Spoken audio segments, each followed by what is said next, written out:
Good evening and welcome to NTD News. I'm Don Ma in for Stephanie. Here are today's top stories. More back-to-back voting in the House today. McCarthy falling short of the support needed. Those opposing him rallying behind yet another nominee. Buffalo Bills safety Damar Hamlin shows signs of improvement, but the cause of his cardiac arrest is still a mystery. One cardiologist is asking some tough questions. The driver of the Tesla that plummeted down a California cliff has been arrested. Authorities say the accident might have been intentional. The first batch of Twitter files in the new year is out, showing that the federal government asked Twitter to remove a whopping 250,000 accounts.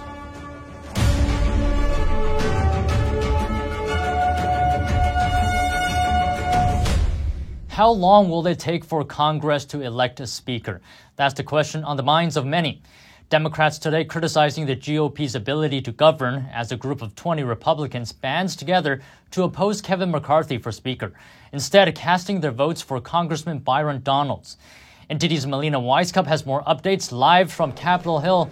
Melina, walk us through the votes and what this delay in electing a speaker means for how Congress functions right now.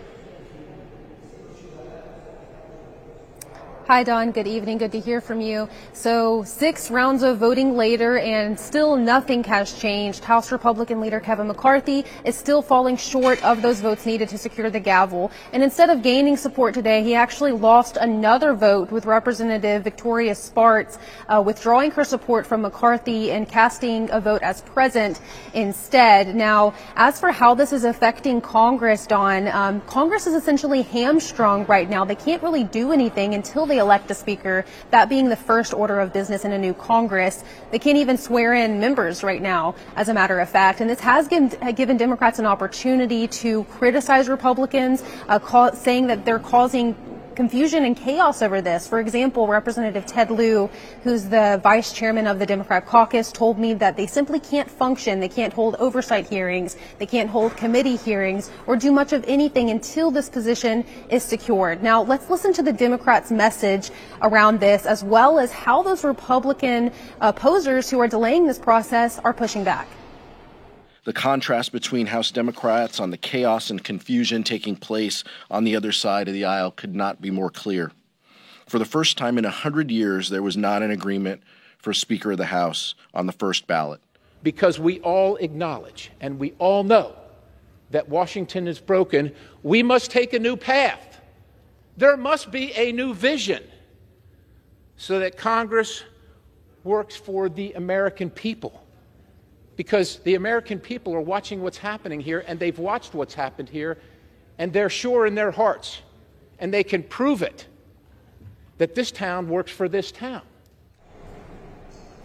So that's Representative Scott Perry, who's the chairman of the House Freedom Caucus. He's also been one of those leading voices opposing McCarthy's speakership. On that 6th round, he nominated Byron Donalds, and Byron Donalds was nominated during all 3 rounds of the voting today, with those 20 Republicans maintaining solid support behind Byron Donalds opposing McCarthy. This is even though Byron Donalds says that he's not necessarily particularly interested in the speakership position, saying that he just feels it's his responsibility to help Republicans do things in a more constructive way, and he says he wants to help with that in any way that he can. And it's important to note that this comes even after former President Donald Trump endorsed Kevin McCarthy, warning those opposing Republicans to not turn a great triumph into a giant and embarrassing defeat. But even that message from former President Trump, which was sent out ahead of today's voting, was not enough to change the minds of those 20 Republican opposers. Don, the House has adjourned tonight until 8 p.m., where they could come back and continue voting. Maybe something has changed. They're negotiating right now. Kevin McCarthy is with those opposers. So we'll have to see how this unfolds tonight or maybe even a couple of days from now. Don, we'll toss it back to you. All right, thank you very much for the updates, Melina. And we'll be keeping a close eye on the story as it continues to develop. Meanwhile, President Biden vowed to find common ground with the Senate GOP leader. He also weighed in on the House speakership race. NTD's Iris Tao has more from the White House. A rare scene today as President Biden standing alongside Senate Minority Leader Mitch McConnell, together touting infrastructure investment. Over $1 billion from the infrastructure law for this. And what Biden calls room for common ground. We have to find common ground. We can work together. We can get things done. And the White House says it planned the event in order to show bipartisanship. The press secretary wouldn't tell us yesterday who else was invited, but an official told the Washington Post that Senators Sherrod Brown, J.D. Vance, and Rand Paul were also invited. But a White House official said only McConnell and Brown accepted the invitation. We ought to look for things we can agree on and try to do those, even while we have big differences on other things. Meanwhile, on the House speakership election, the White House said repeatedly yesterday that Biden, and he understands how this process works. He certainly will not insert himself in that process. Look, we're certainly not going to insert ourselves in what's happening on the other side. But before departing the White House this morning, Biden breaking silence on what's unfolding in the House. For the first time in 100 years, you can't move. It's not a good look. It's not a good thing. It's the United States of America, and I hope they get their act together. And this Friday, Biden will hold a White House ceremony to mark the second anniversary of the January 6th Capitol breach. He has in the past called MAGA Republicans a threat to democracy. That said, in the coming weeks, he's planning to make stops around the country to highlight what he calls his bipartisan achievements. Reporting from the White House, Iris Tao, NTD News. And Biden says it's his intention to visit the U.S.-Mexico border. He made the comments today at the Cincinnati Northern Kentucky International Airport. The visit could happen during his trip to the North American Leaders Summit next week. It will be Biden's first trip to the border during his presidency. And Buffalo Bills player Damar Hamlin is still in critical condition. NTD's Dave Martin spoke with a medical expert on what happened. Here's Dave now. Thank you, Dawn. Bills safety Damar Hamlin is still in the ICU today and listed in critical condition, but according to the team is showing signs of improvement. In addition, Hamlin's agent Ron Butler told ESPN that Hamlin's oxygen levels had improved, while his uncle Dorian Glenn said doctors had lowered his oxygen needs from 100% down to 50%. Hamlin collapsed on the field on Monday Night Football after making what many called a routine tackle of Bengals wide receiver T. Higgins. He was administered CPR and taken off the field in an ambulance. Now, for football, which is a very violent game, most injuries can be seen and even diagnosed clearly on replay. This kind of episode is rarely seen, and while the prevailing opinion has been that this was caused by something called commotio cordis, not every medical expert is convinced. So with commotio cordis, it's a strike in the chest with a baseball, lacrosse ball, and then the player goes down right away. He made the tackle, he bounced up, and then he had his cardiac arrest. It's never happened in the NFL because they wear pads over the sternum. So it happens with lacrosse balls and baseballs. If it hits the sternum, about 20 to 30 cases per year nationally. Dr. Peter McCullough, who's a world-renowned cardiologist with over 600 citations in the National Library of Medicine, has another cause for concern. COVID-19 vaccination and COVID-19 vaccine-induced myocarditis or heart damage that can lead to one of these arrhythmic deaths. Though we don't know if Hamlin was vaccinated, McCullough, who authored the book The Courage to Face COVID-19, says he's studied this phenomenon abroad, with an average of 29 reported European athletes suffering cardiac arrests like this per year prior to the vaccines. That's a huge number of athletes, way more than the NFL. Now, since COVID-19 vaccines, that number has skyrocketed to 1,598. 1,101 of those were fatal. 2/3 of these are fatal. Fortunately for Hamlin, he survived. Ultimately, McCullough, though, sees a positive outcome for Hamlin. He'll recover. He'll be able to come off the ventilator and hopefully get a full neurologic recovery. Though McCullough says Hamlin's playing days are likely over, he sees this event as one the whole medical community should learn from, as anyone vaccinated could be at risk. We're owed an explanation. There's an ethical obligation to do so because other people could be at risk. Whatever the cause, we wish Hamlin a speedy recovery. And that's all for Sports News today. Back to you, Dawn. Thanks, Dave. And in another show of support for Damar Hamlin, ESPN show host and former NFL quarterback Dan Orlovsky was moved to pray on Tuesday during a broadcast of NFL Live. After saying he heard the Buffalo Bills organization say they believe in prayer, he bowed his head and prayed. God, we come to you in these moments that we don't understand, that are hard, because we believe that you're God, and coming to you and praying to you has impact. Orlovsky continued his prayer asking for strength and healing for Hamlin. Since Hamlin collapsed on the field, people across the country have rallied in support and prayer. The Buffalo Bills expressed their appreciation in a tweet on Tuesday, saying, "We're grateful and thankful for the outpouring of support we have received thus far." The FDA is allowing retail pharmacies to offer abortion pills in the United States for the first time. This comes at a time when more states are seeking to ban what is known as medication abortion. NTD's Arlene Richards reports. The FDA is allowing retail pharmacies to dispense an abortion pill. The agency updated its website on Tuesday after a year of negotiations with companies that manufacture the pill. Until now, retail pharmacies couldn't dispense mifepristone, the first of two pills needed to complete an abortion. In the past, only a few mail-order pharmacies could distribute it. Mifepristone induces an abortion up to 10 weeks into a pregnancy in combination with a second drug called misoprostol. After the FDA approved mifepristone in 2000, patients were required to make an in-person doctor visit to get the drug. This rule was temporarily suspended during the COVID-19 pandemic under the Biden administration. Approved doctors could issue prescriptions for the pills online or by phone and have them mailed to patients. Later, the federal agency announced their own new scientific study recommended relaxing in-person access to the drug. And on Tuesday, the Department of Justice issued an opinion that says the U.S. Postal Service can continue to deliver the abortion pill across the country. Currently, 19 U.S. states have laws prohibiting phone consultations and mailing abortion pills, superseding the federal rules. Arlene Richards, NTD News. And Elon Musk has released more information about the extent of alleged government influence on Twitter. He says the federal government had asked Twitter to suspend 250,000 accounts. Here's the story. Elon Musk on Tuesday replied to a Twitter thread saying, quote, U.S. government agency demanded suspension of 250,000 accounts, including journalists and Canadian officials. Musk was replying to a thread by journalist Matt Taibbi, who posted the latest Twitter files. The thread showed redacted email correspondence between Twitter executives and government officials within various federal agencies in 2020.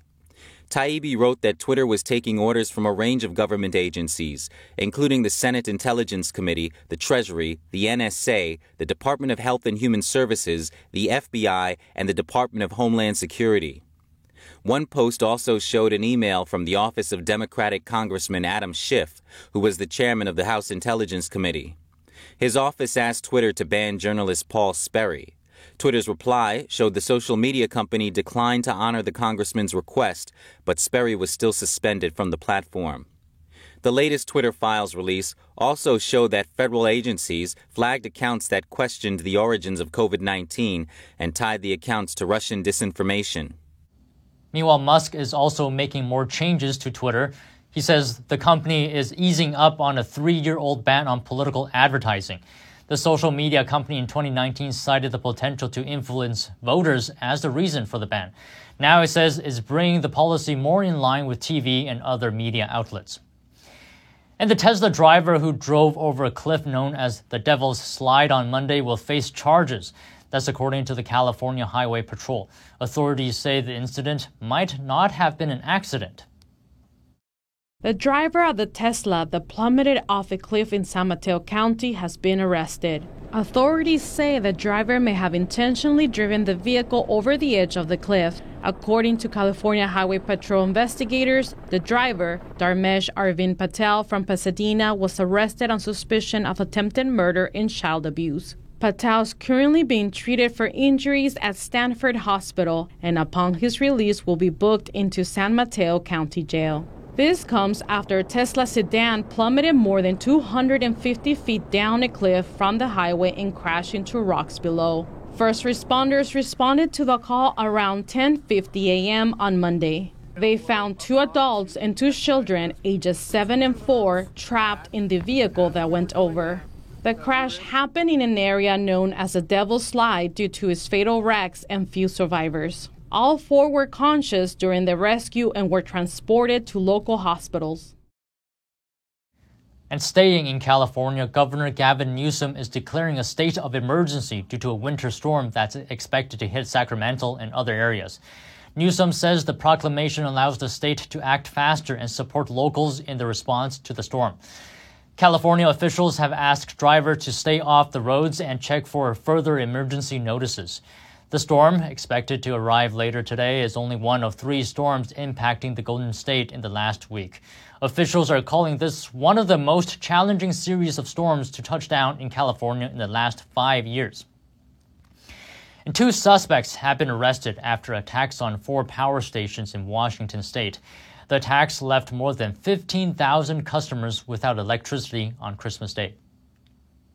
Officials announced on Tuesday that 32-year-old Matthew Greenwood and 40-year-old Jeremy Crahan, both from Washington state, were arrested Saturday. The 2 suspects made initial appearances in U.S. District Court on Tuesday. A newly unsealed complaint charged both with conspiracy to damage energy facilities. According to the complaint, Greenwood told investigators after his arrest that the 2 knocked out power so they could break into a business and steal from the cash register. Greenwood and Crahan were identified as suspects because location data showed cell phones linked to them in the vicinity of all 4 incidents. Damage to the stations is estimated to be at least $3 million. In each case, the perpetrators allegedly used bolt cutters to access the properties and manipulated switches to knock out power. Conspiracy to attack energy facilities is punishable by up to 20 years in prison. Reporting by Arian Pazdar, NTD News. Today, the mastermind behind the largest U.S. college admissions scandal ever uncovered was sentenced to 3.5 years in federal prison. For years, William Rick Singer, a college consultant, helped wealthy parents get their children into elite universities in a scam that became known as Operation Varsity Blues. Singer admitted in 2019 that he had funneled parents' money to corrupt university coaches to secure the admissions of their children as fake athletic recruits. He then pleaded guilty to several conspiracy charges and obstruction of justice. The years-long investigation into the scheme resulted in the convictions of more than 50 people. And coming up, proof of vaccination still required for foreign visitors. The U.S. continues to be one of the only countries not offering alternatives to vaccines when entering the country. Meanwhile, new protests are flaring up in China, this time against restrictions on how people can celebrate the new year. That and more after this short break.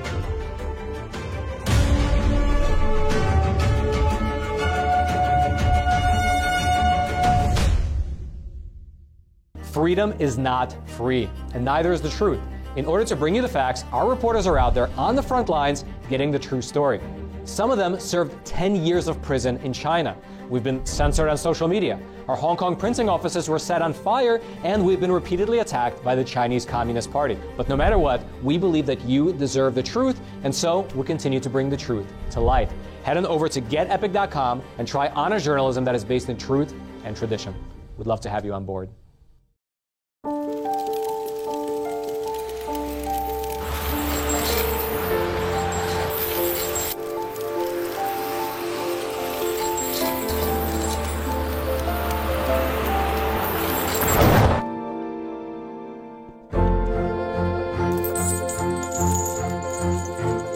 Did you know dragging chains can spark a wildfire? Only you can prevent wildfires.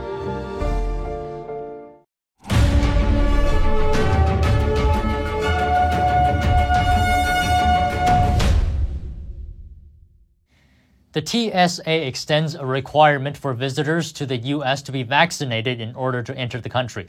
This makes the United States the only Western country that still has such a rule. Here are the details. The Transportation Security Administration, or TSA, has issued a so-called emergency amendment which extends the requirement for visitors to the U.S. to show proof of being fully vaccinated against COVID-19. This directive is effective from next Monday to April 10th. It applies to almost all visitors, excluding U.S. citizens and lawful permanent residents. This makes the U.S. one of only a few countries worldwide to have vaccine proof as a requirement for entry for non-citizens. Most other countries offer alternatives for the unvaccinated, such as requiring a negative test, a quarantine period, or proof of immunity, which comes from a previous infection, for example. There are only 4 countries with similar rules to the U.S. Those are Pakistan, Indonesia, Ghana, and Liberia. According to the CDC, being fully vaccinated means having received an accepted single-dose vaccination or a second dose of a 2-dose series at least 14 days in the past. There is no need for a booster dose to achieve the criterion. The TSA says their vaccine requirement will advance safety and security of travelers, government workers, and more. The amendment reads that the policy is intended to limit the risk that COVID-19, including variants of the virus that causes COVID-19, is introduced, transmitted, and spread into and throughout the United States, potentially overwhelming United States healthcare and public health resources. However, the CDC director in August noted that vaccines can't actually prevent transmission. She told CNN in an interview, "Our vaccines are working exceptionally well. They continue to work well for Delta with regard to severe illness and death. They prevent it. But what they can't do anymore is prevent transmission." In recent months, policymakers and big parts of the general public have also acknowledged that vaccines do not prevent transmission. New protests broke out in at least 3 Chinese cities during the New Year holiday. This time it's over restrictions on how people can celebrate. And among China's COVID-19 deaths, many are experts in top academic institutions. NTD's Ellie Hart has more. 1 month after the blank paper movement saw protests sparking across China, new demonstrations erupted again in at least 3 Chinese cities, this time during the New Year holiday. Thousands of people were reportedly involved. Monday night, citizens in central China's Henan province destroyed and flipped over a police car. This after police arrested a citizen for setting off fireworks in Zhoukou City. The angry crowd surrounded the vehicle, preventing officers from taking the citizen to a police station. Some protesters smashed the car's windshield and windows. Others climbed onto the car's roof and danced. In the end, they overturned it. At least 2 people were arrested on site. For years, the Chinese Communist regime has banned the use of fireworks across the nation. But some cities have since loosened the rule to allow citizens to fully celebrate the first New Year since COVID-19 lockdowns lifted. Though some cities kept the ban in place, the issue came to a head during the protest. In another video clip shared online, one protester is heard saying, quote, "People of Xuchang City, let's fight." Xuchang is another city in Henan province. On New Year's Eve, more than 1,000 people gathered in the streets there. They celebrated with fireworks despite a police presence on site. Over in northern China's Shandong province, one car set off fireworks while driving through the area, with a police car on its tail. Another car was stopped by a police officer, but the driver continued setting off fireworks anyway. Another video shows city workers using fire extinguishers to stop citizens from lighting the fireworks. Over in Nanjing City, a crowd of what appeared to be hundreds of people broke down a police blockade. It was set up to surround the statue of Sun Yat-sen. Sun is known as the father of the nation in Taiwan and the forerunner of the revolution in China. That's for his contribution in overthrowing China's last dynasty. He was a promoter of democracy. Elsewhere, a highway in Henan province saw New Year's Day protests. Hundreds of bank fraud victims gathered there to bring attention to the issue and demand their money back. A spike in deaths among senior experts from China's top academic bodies. That's as the CCP virus sweeps across China. The CCP virus causes COVID-19. The most recent number, 24 top experts died in December last year. They come from some of the country's most prestigious academic institutions, such as the Chinese Academy of Sciences and the Chinese Academy of Engineering. Their obituaries didn't mention if these experts died of COVID-19. That's as funeral homes across China are overflowing and infection numbers see a massive surge. Most of these experts are Communist Party members, their ages ranging from 80s to 90s. The youngest is 57. A Chinese biochemist and molecular biologist called Zhang Hualiang. Other examples include professors from Tsinghua University, a top school that has educated many of the party's leaders. And that's all for today's news. Thanks for tuning in. I'm Don Ma. Good night.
Thanks for watching us on YouTube. Did you know YouTube only keeps selected videos on its platform? So if you want to make sure you get the full picture, just subscribe to our newsletter. Go to newsletter.ntd.com and sign up. It's free.